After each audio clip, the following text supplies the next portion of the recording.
Hello,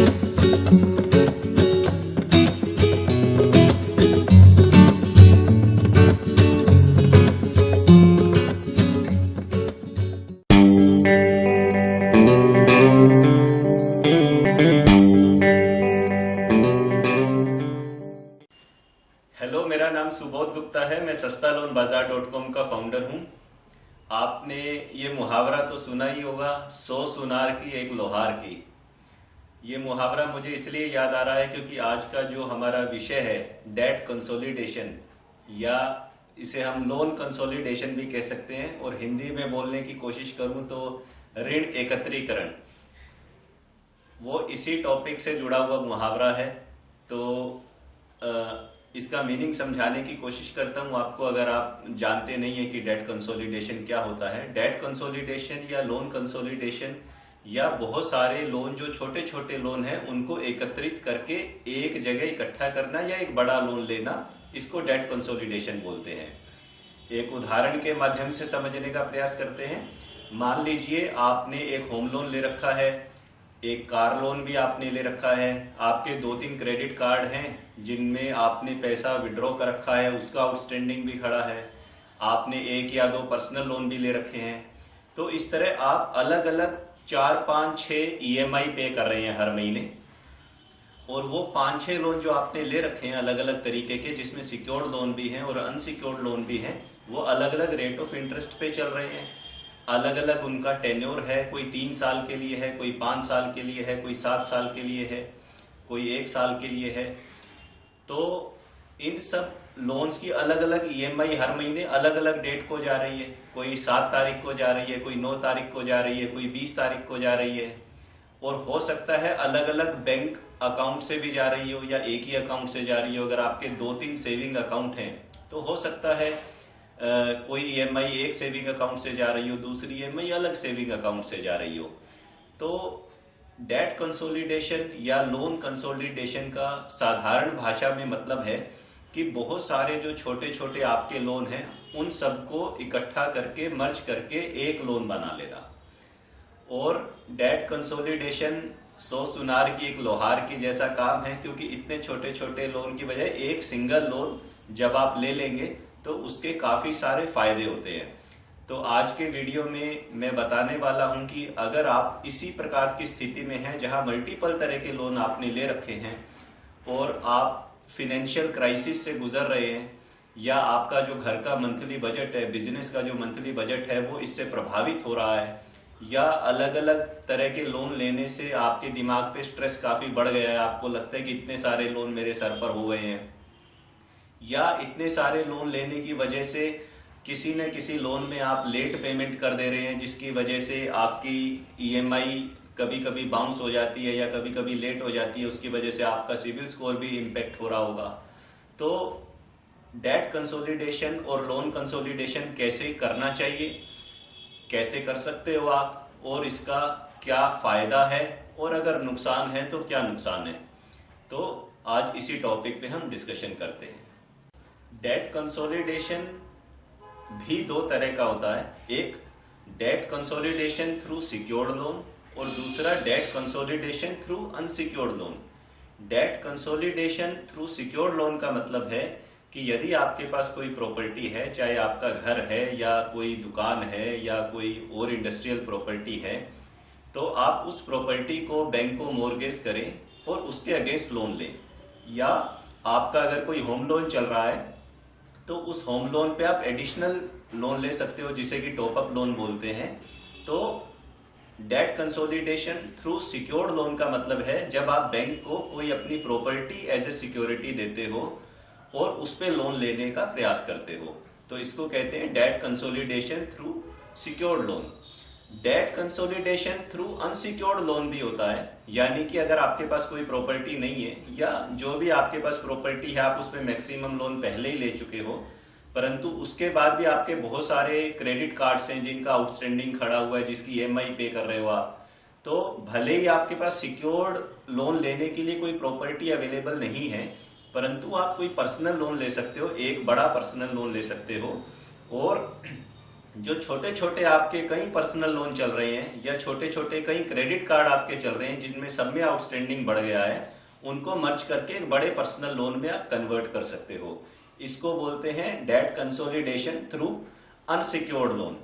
तो preference तो हमेशा debt consolidation through secured loan को ही देनी चाहिए, यानी अगर आपके पास प्रॉपर्टी है तो उसे मोर्गेज करके ही आप एक बड़ा लोन ले और बाकी सब लोन बंद करें, इस चीज को प्राथमिकता दी जानी चाहिए। परंतु यदि आपके पास कोई प्रॉपर्टी है ही नहीं तो आप सेकंड ऑप्शन जो है कि कोई पर्सनल लोन बड़ा लेके, जो क्रेडिट कार्ड के आपके बहुत सारे आउटस्टैंडिंग है या छोटे छोटे पर्सनल लोन हैं, उनको भी एक बड़े पर्सनल लोन में मर्ज करेंगे तो उससे भी फायदा होने वाला है।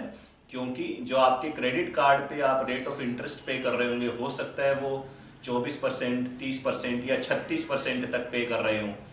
और जो आपने पर्सनल लोन ले रखे हैं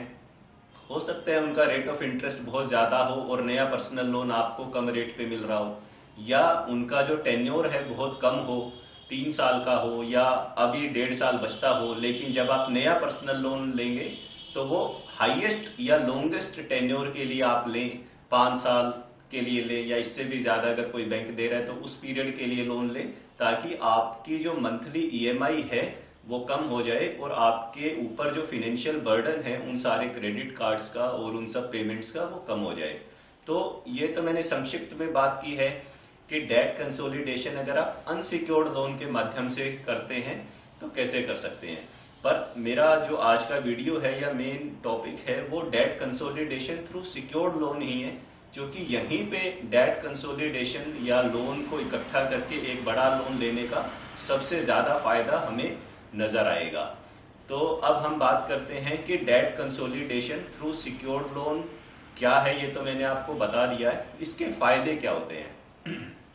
तो शुरू करते हैं कि डेट कंसोलिडेशन अगर आप करते हो अपनी प्रॉपर्टी मोर्गेज करके या कोई होम लोन चल रहा है उस पर टॉपअप लेके, तो उसके क्या क्या फायदे आपको हो सकते हैं। सबसे पहला और सबसे बड़ा फायदा आपको मिलने वाला है रेट ऑफ इंटरेस्ट में, क्योंकि आपने जितने भी अलग अलग तरह के लोन ले रखे होंगे,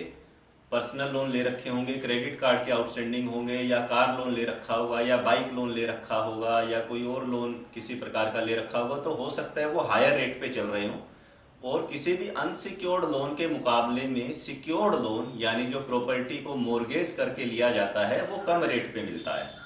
अगर आप लोन अगेंस्ट प्रॉपर्टी लेंगे तो मैंने उस पर एक सेपरेट वीडियो बना रखा है कि loan against property the best alternative, उसमें मैंने बता रखा है उस वीडियो में, और रिपीट कर रहा हूं कि लोन अगेंस्ट प्रॉपर्टी में रेजिडेंशियल प्रॉपर्टी पे भी आप लोन ले सकते हो, कॉमर्शियल यानी दुकान इत्यादि पर भी आप लोन ले सकते हो, और किसी इंडस्ट्रियल प्रॉपर्टी पर भी आप लोन ले सकते हो। और रेट ऑफ इंटरेस्ट की अगर आज की तारीख में बात करूं तो रेट वेरी करेगा 9 से 10.5% के आसपास के बीच में आपको मिल जाना चाहिए। 9% टू 10.5% के बीच में आपको लोन अगेंस्ट प्रॉपर्टी मिल जाएगा, depending upon property and your profile. तो पहली बात तो ये कि जो आप बहुत सारे लोन्स पे हाई रेट दे रहे थे, आपका वही पैसा कम रेट पे आ जाएगा, रेट ऑफ इंटरेस्ट आपका कम हो जाएगा, सबसे बड़ी बात। दूसरी बड़ी बात यह है कि आप जो मल्टीपल कई तरह की ईएमआई दे रहे थे वो 6, 7, 5, 6 ईएमआई आपको नहीं देनी पड़ेगी, और एक मंथली सिंगल पेमेंट, एक मंथली ईएमआई आपकी जाएगी। तो इससे आपका मैनेजमेंट आसान हो जाएगा। आपको 5, 5, 6 ईएमआई टाइम पे जा रही हैं, उस दिन बैंक में बैलेंस है या नहीं है, ये सब ध्यान रखने की, ख्याल रखने की जरूरत नहीं है। एक ही महीने में ईएमआई जाएगी, वो ईएमआई डेट आपको आसानी से याद होगी तो आपको पता रहेगा। तो ये दूसरा बड़ा फायदा है। तीसरा बड़ा फायदा ये है कि क्योंकि करंट स्थिति में हो सकता है जो लोन आपने ले रखे हों उनकी ईएमआई टेन्योर कम होने की वजह से कांस्टेंट चली आ रही है, जबकि आपके पास इस समय आर्थिक तंगी हो रखी है। आपके घर का बजट या आपके बिजनेस का बजट इन सब ईएमआई से, जो मोटी मोटी ईएमआई बन गई है 4, 5, 6 लोन की, उससे बिगड़ रहा है। तो क्योंकि लोन अगेंस्ट प्रॉपर्टी या आप होम लोन पे टॉपअप लोन लोगे तो ये लॉन्ग टर्म के लिए मिलते हैं। लोन अगेंस्ट प्रॉपर्टी 15 साल के लिए मिल जाता है, टॉपअप लोन 15 साल या 20 साल आराम से मिल जाता है। तो अगर आपके सारे लोन्स मिला के टोटल बैठ रहा है फॉर एग्जाम्पल 25 लाख रुपए, तो हो सकता है जब आप इन सारे लोन्स का टोटल जो 25 लाख आपने अभी ले रखे हैं उसकी ईएमआई कैलकुलेट करो तो आप दे रहे हो क्या पता 50,000 रुपए। लेकिन जब यही 25 लाख रुपए आप लोन अगेंस्ट प्रॉपर्टी में कन्वर्ट कर दोगे तो हो सकता है आपको देने पड़ेंगे 25,000 रुपए या 30,000 रुपए ही।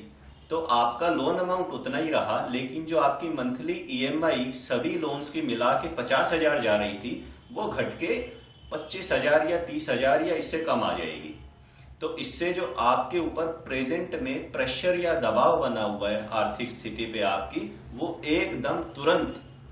रिलीज हो जाने वाला है। तो ये एक बहुत बड़ा साइकोलॉजिकल और फिनेंशियल रिलीफ आपको मिल सकता है डेट कंसोलिडेशन करने से। नेक्स्ट फायदा ये है, किसी हद तक आपको टैक्स बेनिफिट भी मिल सकता है। अगर आप लोन अगेंस्ट प्रॉपर्टी ले रहे हैं तो जो उसका इंटरेस्ट है, और अगर आप बिजनेस में यूज कर रहे हैं उस पैसे को, तो उस इंटरेस्ट को खर्चों में बुक कर सकते हैं, अपने एक्सपेंसेस में दिखा सकते हैं, जिसकी वजह से आपका नेट प्रॉफिट रिड्यूस हो जाएगा और आपकी टैक्स लायबिलिटी अल्टीमेटली रिड्यूस हो जाएगी। तो इसी तरह अगर टॉपअप लोन आप हाउसिंग पर्पस के लिए यूज कर रहे हैं, रिनोवेशन के लिए, तब तो टैक्स बेनिफिट मिलता है। लेकिन अगर आप नॉन हाउसिंग पर्पस के लिए टॉपअप को यूज कर रहे हो, यानी एज ए पर्सनल लोन अगर आप होम लोन टॉपअप को यूज कर रहे हो, तो टैक्स बेनिफिट नहीं मिलता है। तो ये उतना बड़ा फायदा तो नहीं है। लेकिन यस, लोन अगेंस्ट प्रॉपर्टी के केस में इंटरेस्ट को अगर आप बिजनेस करते हैं तो अपने एक्सपेंसेस में बुक कर सकते हैं। ये नेक्स्ट बड़ा फायदा है डेट कंसोलिडेशन का। एक और एडवांटेज है डेट कंसोलिडेशन वाले लोन में, लोन अगेंस्ट प्रॉपर्टी पे टॉपअप या लोन अगेंस्ट प्रॉपर्टी आप लेते हो या होम लोन पे टॉपअप आप लेते हो, तो ये दोनों लोन इस प्रकार के हैं कि अगर आपने अपने व्यक्तिगत नाम पे लिए हैं तो इनमें कोई भी पार्ट पेमेंट पेनल्टी या फोरक्लोजर पेनल्टी नहीं है अगर ये फ्लोटिंग रेट पे है। मैं रिपीट कर रहा हूं कि अगर आपने डेट कंसोलिडेशन में लोन अगेंस्ट प्रॉपर्टी का कोई लोन लिया है या टॉपअप कोई लोन लिया है, तो और व्यक्तिगत नाम पे लिया है, यानी आपकी कंपनी अगर कोई है उसमें को एप्लीकेंट या को बोरोवर नहीं है, आप इंडिविजुअल नाम पे वो लोन ले रहे हो, चाहे अपनी मदर के नाम, फादर के नाम आप साथ में है या अपने व्यक्तिगत नाम पर, तो कल को अगर आप कोई पार्ट पेमेंट करते हो तो किसी भी तरह की पेनल्टी नहीं है अगर आपने फ्लोटिंग रेट पे लिया है। इसी तरह अगर आपने फिक्स रेट पे भी लिया है तो भी पार्ट पेमेंट पेनल्टी नहीं है, लेकिन अगर आप लोन ट्रांसफर कराओगे कहीं और तो पेनल्टी है। तो वो स्थिति की अभी बात नहीं करते हैं, वो उस पर एक मेरा सेपरेट वीडियो है कि लोन ट्रांसफर कब करना चाहिए कब नहीं करना चाहिए, किस में पेनल्टी लगती है किस में नहीं लगती। लेकिन अगर हम बाकी पर्सनल लोन्स की बात करते हैं तो ज्यादातर बैंक में पर्सनल लोन में पार्ट पेमेंट अलाउ ही नहीं करते, और अगर आप लोन को बीच में क्लोज करते हो, पैसे आ भी गए, तो वो आपसे हैवी पेनल्टी चार्ज करते हैं। एक या दो बैंक ही मेरे ख्याल से मार्केट में ऐसे हैं जो पर्सनल लोन पे फोरक्लोजर चार्ज नहीं लेते, अदरवाइज ज्यादातर बैंक पर्सनल लोन पे फोरक्लोजर चार्ज लेते हैं, और वो भी इसलिए लेते हैं क्योंकि वो फिक्स रेट पे वो लोन देते हैं आपको। तो लोन अगेंस्ट प्रॉपर्टी जब आप लोगे और आपके पास एडिशनल पैसे हैं तो कभी भी आप पे कर सकते हो। तो ये एक ऐसा लोन होगा जिसमें कोई भी पेनल्टी आपको नहीं देनी पड़ेगी पार्ट पेमेंट करने पे। तो it will be a better condition than current condition of yours. Next बात मैं ये कहना चाहता हूं कि आपको एक एक्सेल शीट बना के पेन पेपर लेके बैठ जाइए, उस पर एक टेबल बनानी चाहिए। उस टेबल में आपको लिखना चाहिए कि मेरा इस बैंक से लोन चल रहा है, इतने महीने का बचता है, इस रेट पे चल रहा है, इतना लोन अमाउंट बचता है, और ये मेरी करंट रेट ऑफ इंटरेस्ट है, ये मेरी करंट ईएमआई है। तो जिस नए बैंक से आप बड़ा लोन अगेंस्ट प्रॉपर्टी लेने की प्लानिंग बना रहे हैं, हो सकता है उसका रेट अगर ज्यादा भी मिल रहा है आपको, तो आपके अगर 4-5 लोन चल रहे हैं तो आप ये मत देखो कि हर लोन का रेट कम होना ही होना चाहिए। हो सकता है उसमें से कोई करंट लोन ऐसा हो जो कम रेट पे चल रहा हो। तो आपको ओवरऑल पिक्चर देखनी है। डेट कंसोलिडेशन का मतलब यह हो सकता है कि अगर कोई लोन अभी 10% पे चल रहा है और आपको 10% पे ही लोन अगेंस्ट प्रॉपर्टी मिल रहा है, तो आप बोलोगे यार इसमें मुझे फायदा नहीं हो रहा। ठीक है, रेट ऑफ इंटरेस्ट में फायदा नहीं हो रहा, परंतु इस चीज में तो फायदा हो रहा है ना कि वहां पे तो टेन्योर बचता है 4 साल और लोन अगेंस्ट प्रॉपर्टी मिल रहा है 15 साल के लिए, तो यहाँ पे ईएमआई जा रही है 20,000 रुपये उस लोन की, और वहां पे जाएगी 4,000 रुपये उस ईएमआई की। तो आपका पर्पस है कि मंथली ईएमआई कम जाए, करंट ऑब्लिगेशंस हाई ना हो, जिससे कि आपकी फिनेंशियल स्ट्रेस जो है और आपके माइंड और दिल पे जो स्ट्रेस हो गया है और जिसकी वजह से क्रेडिट स्कोर या सिविल स्कोर भी खराब हो रहा है या लगातार खराब होने की संभावनाएं बन रही है। तो डेट कंसोलिडेशन एक किस्म से क्रेडिट को ठीक करने में या सिविल स्कोर ठीक करने में भी सहयोग देता है, क्योंकि करंट सिचुएशन में अगर आपकी पेमेंट डिले हो रही है तो सिविल स्कोर पे उसका नेगेटिव इफेक्ट हो रहा है। परंतु अगर आप डेट कंसोलिडेशन करके एक बड़ा लोन लेके, लंबे समय का लोन लेके मंथली ईएमआई कम रखेंगे तो आप अपनी ईएमआई टाइम पे ज्यादा आसानी से दे पाएंगे, जिसकी वजह से आपका सिविल स्कोर खराब होने का खतरा काफी हद तक कम हो जाएगा। तो सिविल स्कोर में एक और एडिशनल फायदा हो सकता है कि अगर आपके पोर्टफोलियो में बहुत सारे अनसिक्योर्ड लोन है, आपने बहुत सारे क्रेडिट कार्ड ले रखे हैं, उनके आउटस्टैंडिंग खड़े हुए हैं, बहुत सारे पर्सनल लोन के आउटस्टैंडिंग खड़े हुए हैं, तो उसका भी सिविल स्कोर पे नेगेटिव इफेक्ट पड़ता है। भले ही आप टाइम से पेमेंट कर रहे हो तो भी नेगेटिव इफेक्ट पड़ता है।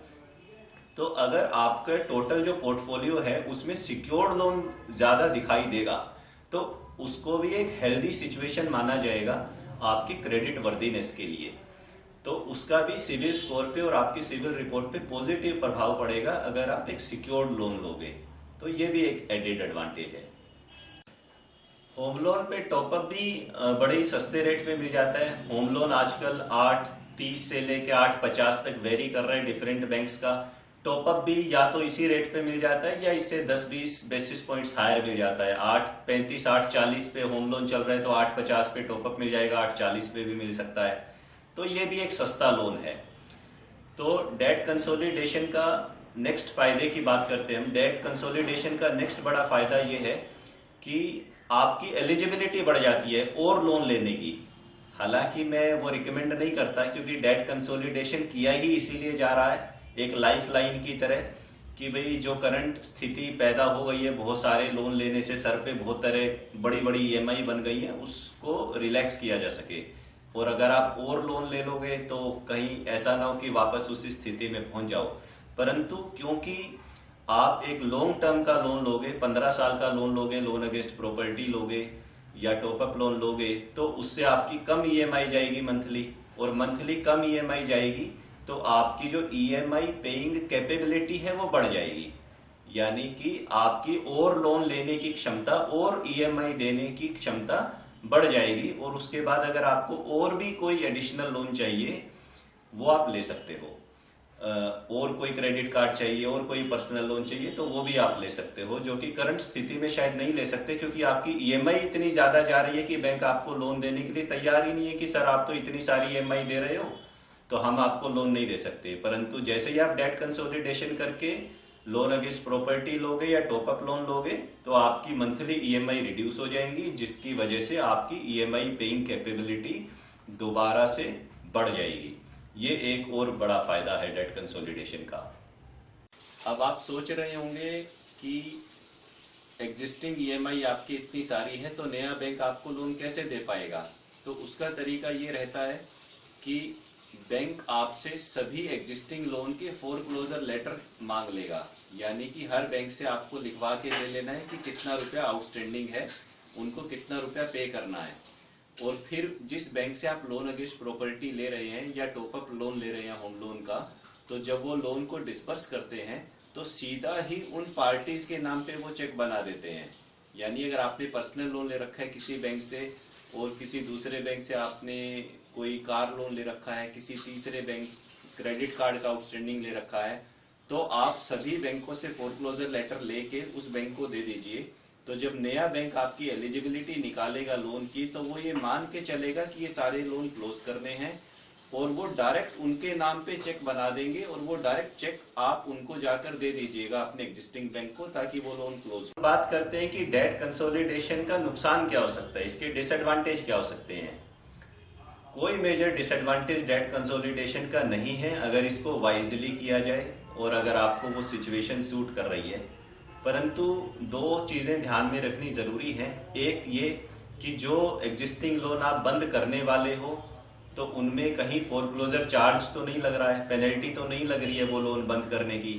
तो वो पेनल्टी कितनी है उसको आपको अपनी कैलकुलेशन में फैक्टरिंग करना पड़ेगा, देखना पड़ेगा कि वो पेनल्टीज कितनी है अगर वो लोन आप सारे बंद करते हो।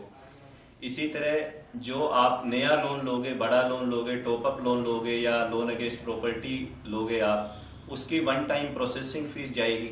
वो वन टाइम प्रोसेसिंग फीस क्या है उसकी कॉस्ट को भी आपको ऐड करना है। नया लोन लेने की अगर और कोई एडिशनल कॉस्ट है, प्रॉपर्टी की लीगल वैल्यूएशन कॉस्ट है या इंश्योरेंस की कॉस्ट है, वो भी आपको जोड़ना पड़ेगा। तो ये वन टाइम मॉनिटरी कॉस्ट कितनी आएगी ये आपको एनालाइज करना चाहिए करंट लोन को बंद करने में और नए लोन को लेने में। इसके सिवा डेट कंसोलिडेशन का, चाहे वो आप पर्सनल लोन एक बड़ा लेके छोटे लोन बंद कर रहे हो या एक बड़ा सिक्योर्ड लोन लेके प्रॉपर्टी के ऊपर किसी प्रकार की बाकी के लोन बंद कर रहे हो, कोई भी डिसएडवांटेज मुझे कम से कम दिखाई नहीं देता। और ये एक बहुत अच्छी स्ट्रेटेजी है फिनेंशियली रिलैक्स होने की, मेंटली रिलैक्स होने की, अपनी करंट ईएमआई को कम करने की, बहुत सारे बैंकों से मत्था पच्ची ना करके सिर्फ एक ही बैंक से डील करने की, बहुत सारी ईएमआईज को अलग अलग डेट पे मैनेज ना करके महीने में एक ही ईएमआई देने की। लेकिन ये सब कहने के बाद एक आखिरी बात कहना चाहता हूं कि डेट कंसोलिडेशन या लोन कंसोलिडेशन अपने आप में कोई मैजिक नहीं कर देगा आपकी लाइफ में। यस, ये एक बार के लिए आपकी फाइनेंशियल सिचुएशन जरूर रिलीफ करेगा, जरूर उसमें राहत देगा आपको, परंतु यदि आपकी आदतें खराब है,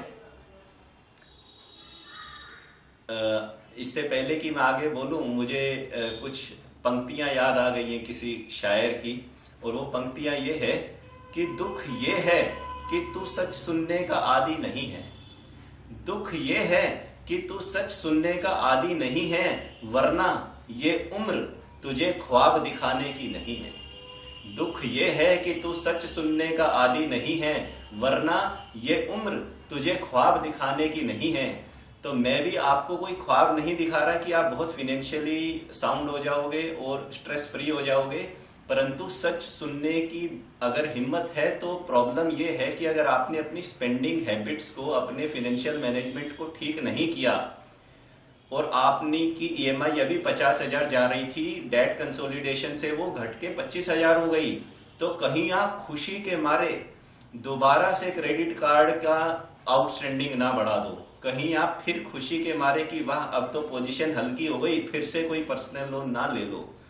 और कोई दूसरे लोन ना ले लो। अगर आपने वैसा किया तो डेट कंसोलिडेशन ने जो आपको एक बार इस अवस्था से बाहर निकाला था, वापस आपकी आदतें आपको उसी अवस्था में पहुंचा देंगी, और उसके बाद तो फिर मुझे पता नहीं है कि आपके पास कोई दूसरी प्रॉपर्टी है या नहीं है उस अवस्था से फिर बाहर निकलने के लिए।